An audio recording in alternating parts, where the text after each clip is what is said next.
Hey there, Mr. Reddit here. Welcome back to another episode of r/entitled Parent Stories. Our first story we'll be reading today. Am I the jerk for losing it on my wife after she promised my stepson a PS5 and asked me to use my daughter's emergency fund? After that, lady, I really don't care if you want to order. Get your hands off of me. And after that, this is a ranch, not a gas station. But please, wait here until the sheriff arrives.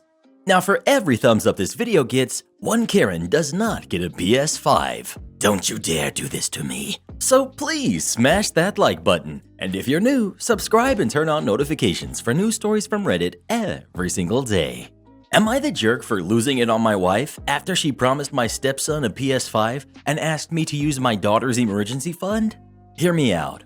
Alright, I, male 42, have been dealing with so much. My daughter has a chronic disease, asthma, and on top of all of that, she's now dealing with pneumonia.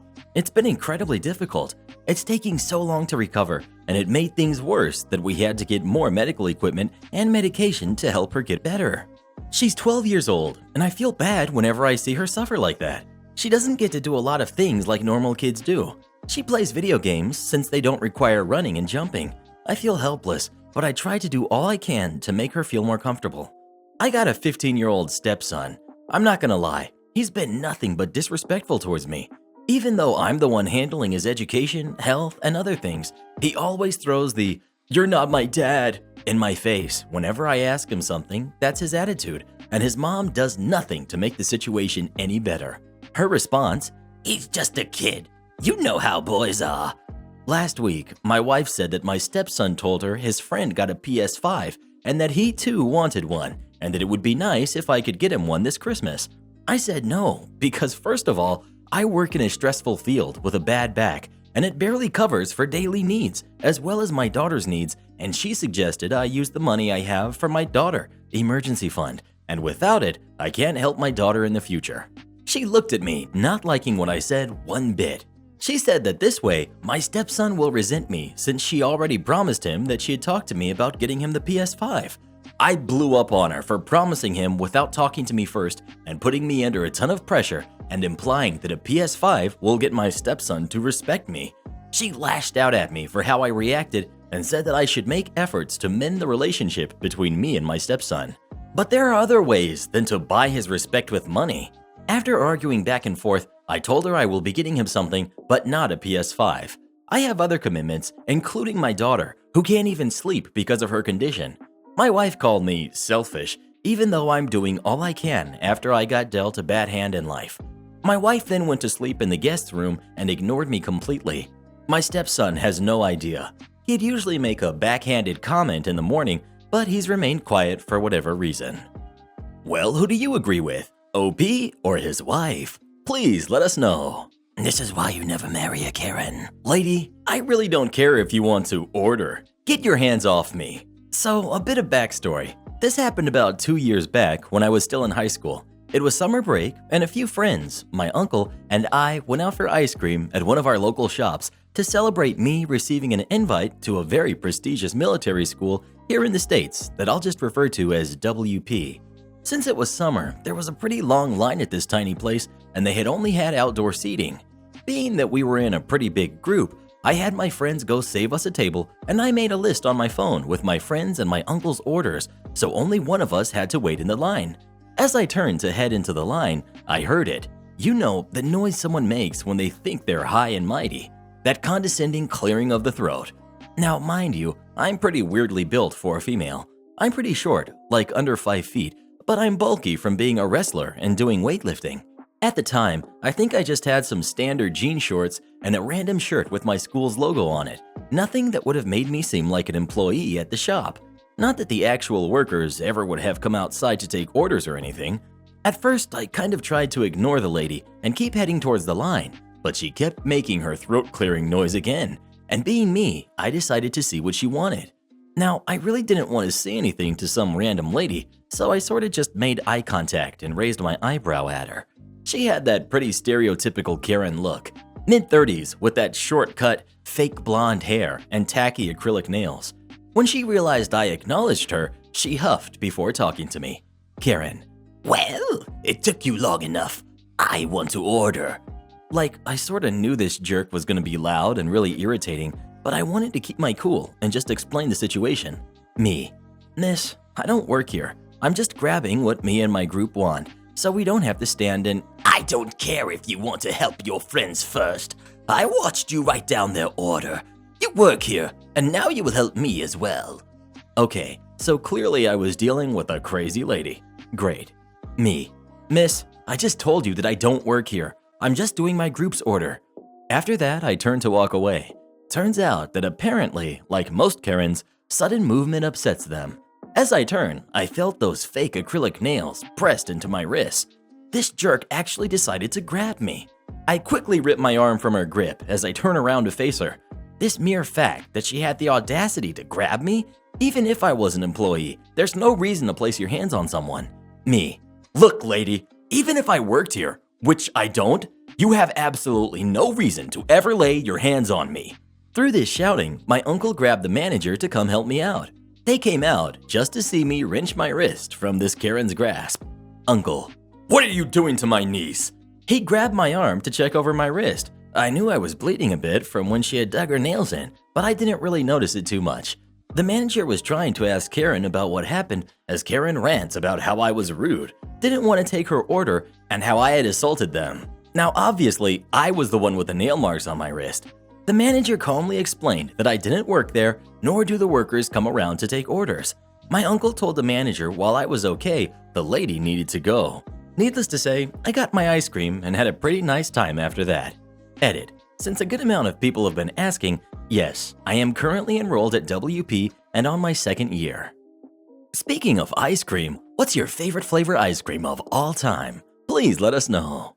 Rocky Road for the win. This is a ranch, not a gas station. But please, wait here until the sheriff arrives. To set the scene, the area I grew up in was very sparsely populated cattle ranching country, often with more than a mile between houses and dozens of miles between anything that might even superficially resemble a town. This story takes place well before the era of cell phones. The remoteness of the area meant that if anyone should have car trouble, they would be forced to go to the nearest ranch house for help. Keep in mind, these were ranches that ran cattle, not businesses open to the public. But people were friendly and would invariably go out of their way to help anyone who was reasonable and polite. Unfortunately, not everyone qualifies for that description. Late one night when I was about 15, my family was awoken by the sound of a car horn extremely close to the house. We got up and stumbled outside to see what was happening.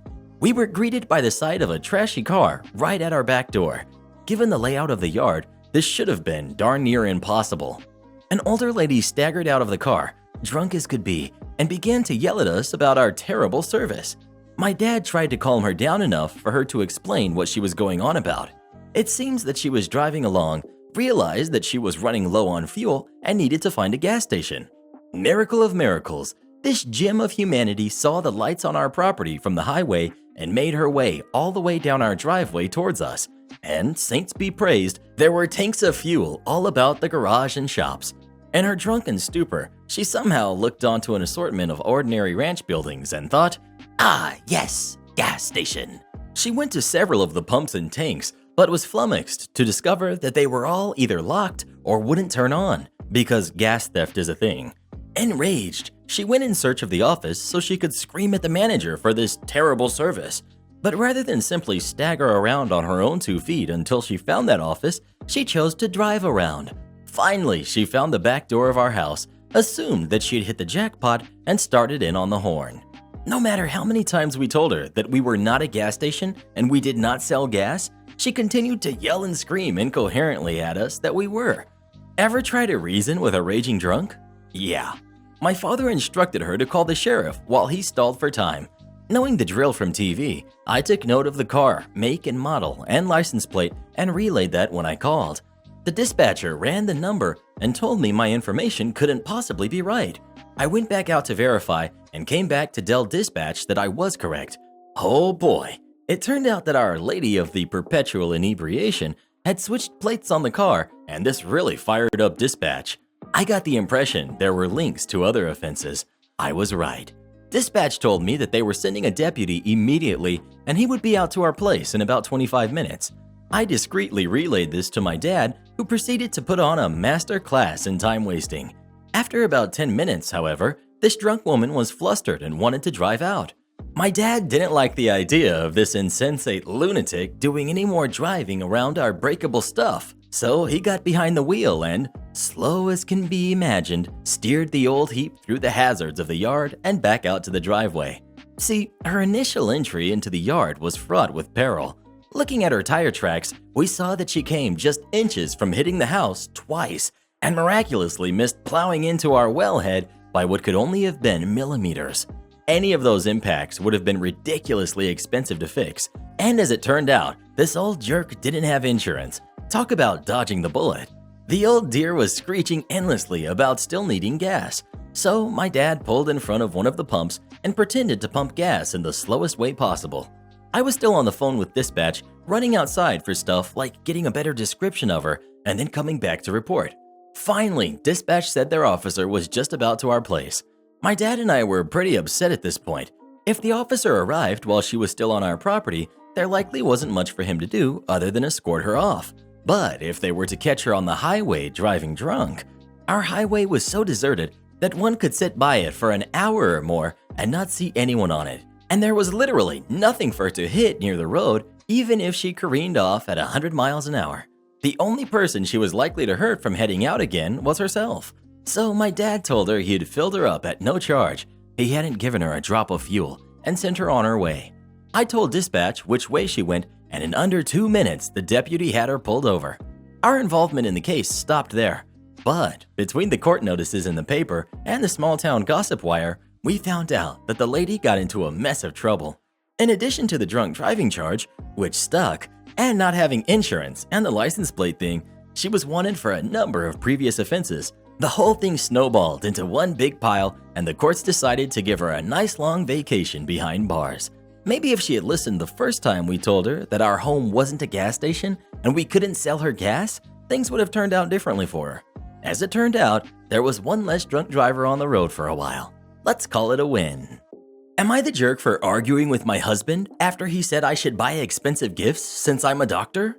My husband and I have been married for 3 years. He has a large family. He always likes to be invited by his family for dinners, birthdays, anniversaries. He's always there. He's a police officer, but always makes sure to spend time with his family as much as possible. I'm a doctor. My schedule is always busy, and it's not like I can swap shifts like he always does because of lack of people working at the hospital. This past week, he insisted that we visit his family, and he started asking what they wanted to have as gifts this year for Christmas. He started putting together a list of family members and what gifts they wanted. I should point out that they didn't want to do this because they felt they shouldn't ask for specific gifts, but he told them it was okay and that he can afford those gifts, no problem. His mom talked about a new kitchen set. His sister said she needed a hair straightener, not to mention her 3 kids. Her husband and also his aunt and her 3 daughters and their husbands. The list was long, and I knew there was no way he could afford half of it, so I had no idea how he was going to get the money. We get home, and he told me I needed to pay X amount of money to help get everything on the list for his family. I told him, no thank you, I'm getting them other gifts that I can afford. He threw a fit and was shocked by what I said. He said that I must have been trying to make him look bad in front of his family and that he was counting on me to pitch in and pay for the stuff. I'm taking care of 2 kids and their needs, also the rent and the bills and whatnot. When I told him I had other responsibilities, he compared his salary to mine, saying it wasn't fair and that I should pay since I'm a doctor and can afford expensive things. I told him I'm not obligated to buy his mom an expensive kitchen set nor an expensive hair straightener for his sister who doesn't even treat me well. He didn't like that and called me bitter and negative for feeling that way. Told me I shouldn't work long hours if I can't afford to buy decent gifts. We argued back and forth, and he kept bringing up that I'm being bitter and resentful towards his family. He refused to talk to me after this and is now acting like he was wronged and hurt by what I said. His words hurt me because I work hard to earn money, but he thinks otherwise. Just to be clear, no, we don't have a joint account. Why would I, since I'm taking care of almost everything? Besides, I don't get to save money when I'm constantly spending money on things. He does sometimes throw in my face that I'm a doctor and should be able to cover all expenses since I work long hours. Well, who do you agree with? OP or her husband? Please let us know. I guess police officers can be Karens too. Steal my bed? lose your stuff. My uni had a dorm for foreign exchange students. It was intended for short-term residency and lacked many of the amenities of other dorms. The dorm was divided into pods, each with 4 or so rooms attached to a common kitchen and bathroom. It was 4+ people to a room, no privacy, no locks, no real rules. You were assigned to a pod, but they didn't bother assigning beds, so you just took one and worked it out among yourselves. But rent was cheap, 150 euros or so local students also took advantage. Quarters were tight, but people more or less got along. However, there was one girl who was just the definition of entitled. She would buy enough groceries for a family of 4, stuff the communal fridges full of her food, then leave it to rot, and freak out at anyone who dared move her things or throw out her rotten food.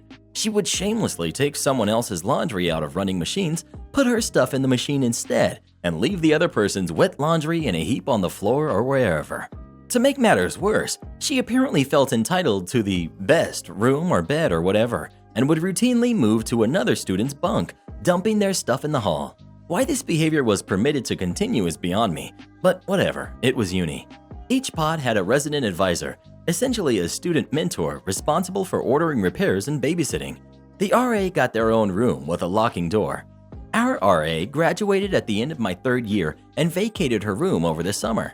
Entitled Jerk immediately moved in. Unfortunately for me, I was assigned as the new RA.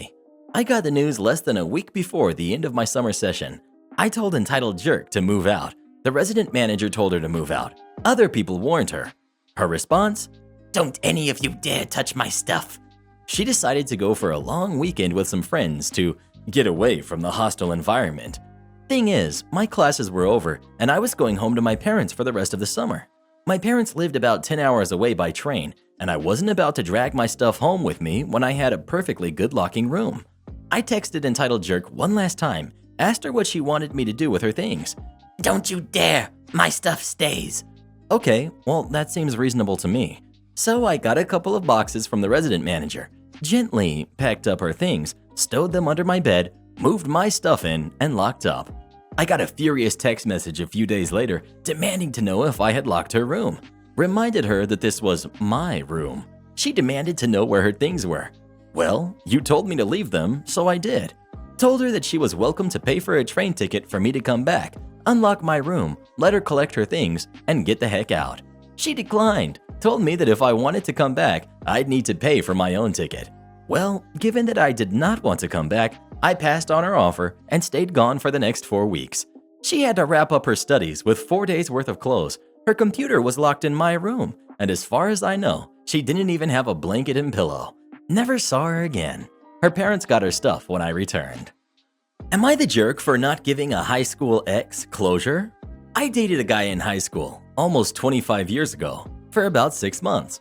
As far as high school relationships go, it was relatively serious, and I can't remember the exact reason I broke up with him. Normal teenager stuff, probably. But it was definitely the right call, as he became vaguely stalkerish afterwards. Calls after being told not to contact me anymore. Gifts dropped off at my doorstep. Threats to my next boyfriend many months later, etc. This behavior went on, intermittently, for longer than our relationship actually lasted, and ended after he graduated the following year. It was creepy and weird, and made me feel very unsettled. However, I haven't thought about this guy in years until a mutual friend posted some high school photos on Facebook a few months ago and tagged everyone in them. I was sort of taken aback by the photo, so clearly I still feel unsettled by the situation all these years later. A couple of days ago, my ex reached out on Facebook Messenger with a lengthy message about his life now. Married, has a kid, saying that the Facebook photo highlighted the fact that I still consume a lot of his thoughts. Seeing his name in my inbox made my guts churn, and I'm extra creeped out because it sounds like he's been obsessing over the end of our relationship since our friend posted that picture months ago.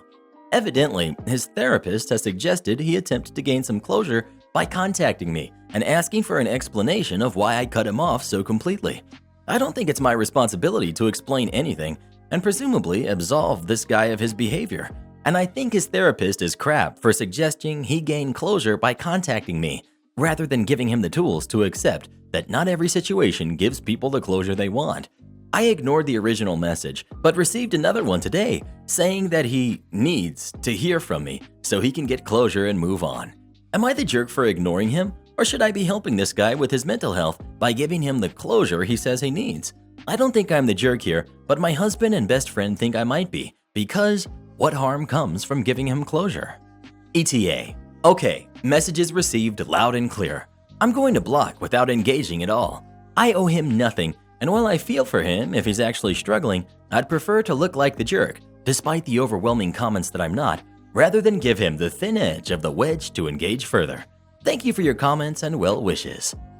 Well, what would you do in this situation? Would you respond to their message or just ignore them? Please let us know. When my exes from high school message me, I just send them a picture of Mr. Reddit and they back off. You need to be out of the store within 15 minutes of closing. So, I used to work as a manager for a very large pizza chain that is franchised, and the franchisee at my particular store happened to be a supreme penny pincher to the point where our broom broke a year ago and they're still using it. So generally, after we close, it takes us anywhere from 10 minutes to 90 minutes to get the store cleaned up and all the next day prep done depending on how busy we've been that day. It's always busy. Now, the franchisee who runs our store is not happy with how long it takes us to do all this. It costs him too much, he says, and has been complaining to me incessantly about how we all need to be done with our work and clocked out within 15 minutes of closing, something that is completely impossible 99% of the time. My record is 10 minutes for the quickest time and 2.5 hours for the longest if anyone wanted to know. One day after hearing him complain for the umpteenth time about how long we take to close and how he could easily get it all done alone far faster than my team, I decided, okay, we'll be out within 15 minutes from closing. This particular day, however, was Christmas Eve. This is one of our most chaotic days of the year due to the combination of people who want pizza for the occasion, which is a ton, and lack of staff due to most of them saying they can't work over Christmas. Us managers usually have to double our hours over Christmas to keep the place running. So as expected, we have an absolutely chaotic day with everything running behind, all while being understaffed and swamped in orders. And then closing time comes. The franchisee has long gone home, leaving me with my 2 coworkers to close up, and our store is an utter mess. Usually I get most stuff done before we even close, but there hadn't been a single opportunity that day. So the floor is littered with food and rubbish, and the stack of dishes to do is 4 people high. Literally, 4 piles a person high each. I tell my coworkers to sweep and mop the floor while I blitz through all the cash counting and end-of-day paperwork, and we get all that done in about 10 minutes. Now we're standing there with a pile of dishes and all the next day prep to be done, and I look at them and say, well guys, the boss wants us out within 15 minutes, so I guess we don't have time to do all this, and with that we leave. So the next day, which is of course Christmas, we are closed and can't work, but the boss decided to go in that morning and check that everything was done correctly. I of course get a message from him wanting to know why nothing is done, and I just gave him my professional reply, I made sure we were out of there within 15 minutes, just like you wanted. I found out a couple of days later from a coworker that he had spent his entire Christmas day there, doing all of the cleaning and prep work on his own to get the store ready for Boxing Day. Something me and my team could have done in a couple of hours, all because he wanted us out of the store quickly at night to save money. He never complained about how long we took again. Edit. Just want to say that the boss is a nice guy overall. He's just really cheap and has no business sense. Am I the jerk for saying how I'd choose my adoptive family over my biological one any day? When I was born, my biological family had given me up for adoption as they had no desire to be a mother and father to me.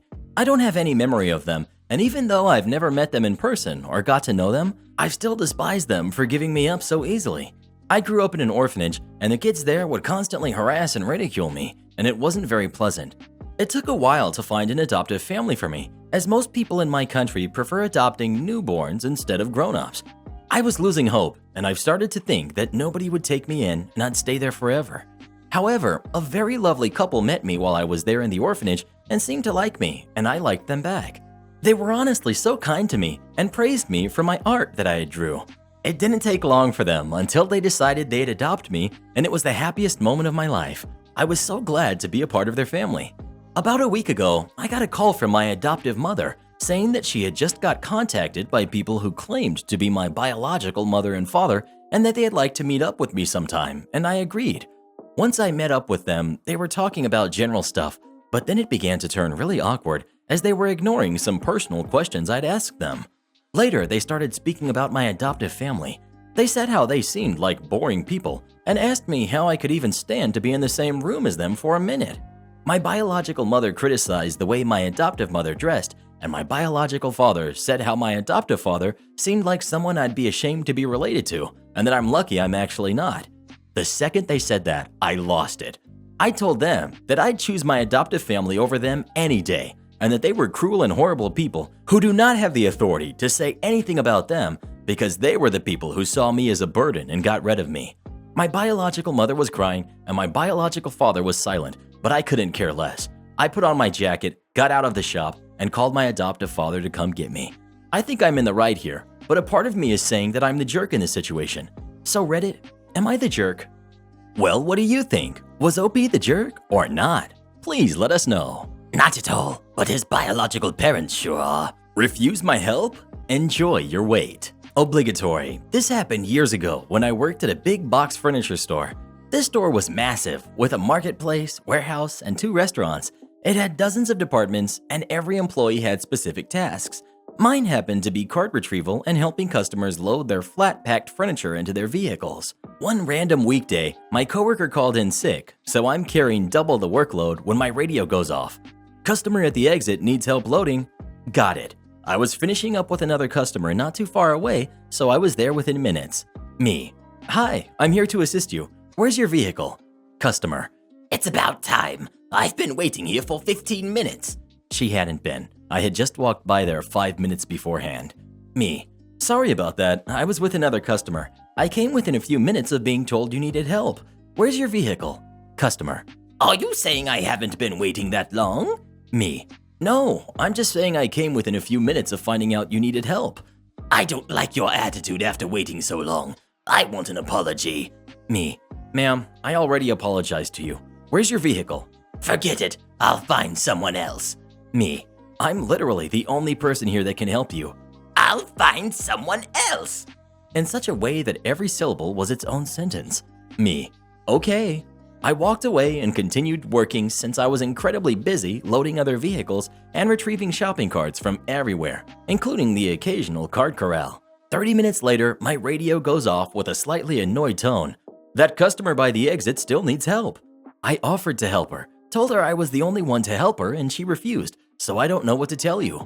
Okay. 20 minutes later, I see my manager, the cashier manager, who was on the other side of the radio, and the warehouse manager talking to her.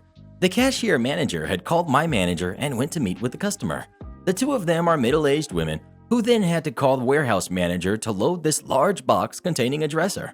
I walked past them and leaned against a post and watched. She was irate, yelling and complaining about customer service. She spotted me and scowled at me before getting in her car and driving away. I approached the managers and explained what happened. One of them said, "We get it," before we all separated and went back to work. She had to wait over 45 minutes because she was too entitled to wait for 5 minutes. I'd like to think she learned a valuable lesson, but she probably tells a very different version of the story.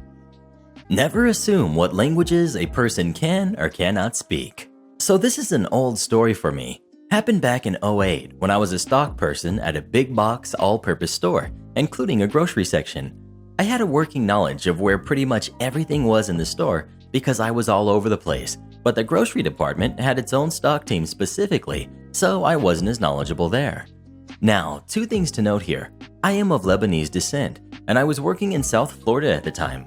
For those that don't know, South Florida has a significant Cuban population, but not so much Middle Eastern folks.